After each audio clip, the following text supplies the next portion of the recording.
Okay, this is a video for the preliminary online project on public and community health. The title of my presentation is Assessment of Awareness of Risk Factors of Malaria and its Prevalence in Children Under 5 Years in Itire Community, Lagos State. Researcher, I am Abara Casmir'S. Course details, Public Health and Community Care.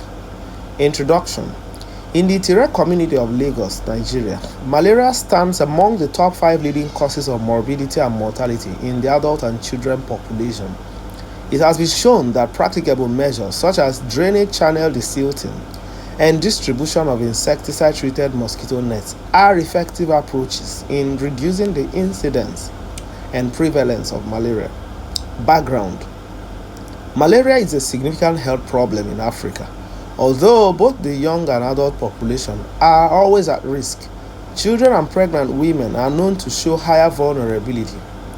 In 2019, an estimated 409,000 people died of malaria, out of which about 274,000 were children, and Africa accounted for about 95% of the cases and deaths. This is in reference to the World Health Organization World Malaria Report 2021.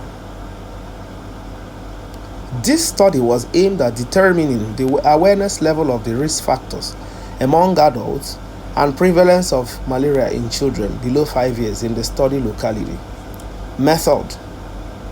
Adopting a facility-based cross-sectional study, 100 children who presented in selected private health facilities in the Itire community from April to June 2025 were assessed for malaria by means of their blood samples. The health facilities and participants of the study were selected by random sampling, while the correlates of malaria were identified using the logistics regression. The findings go this way. A total of 37% malaria infection was recorded of the 300 children whose blood samples were tested in the study and were found to significantly manifest a predominance of Plasmodium falciparum.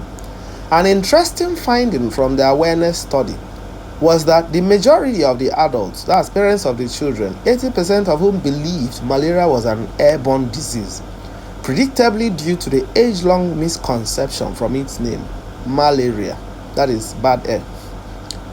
Further, a greater number believed only herbal remedies were the only effective therapies.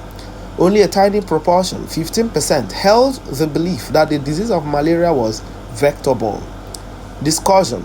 The study has revealed the prevalence of malaria in the study location while also portraying the facts, myths, and misconceptions about the disease of malaria, which provide a guide in approaching public health education on malaria in the area. Recommendation and conclusion.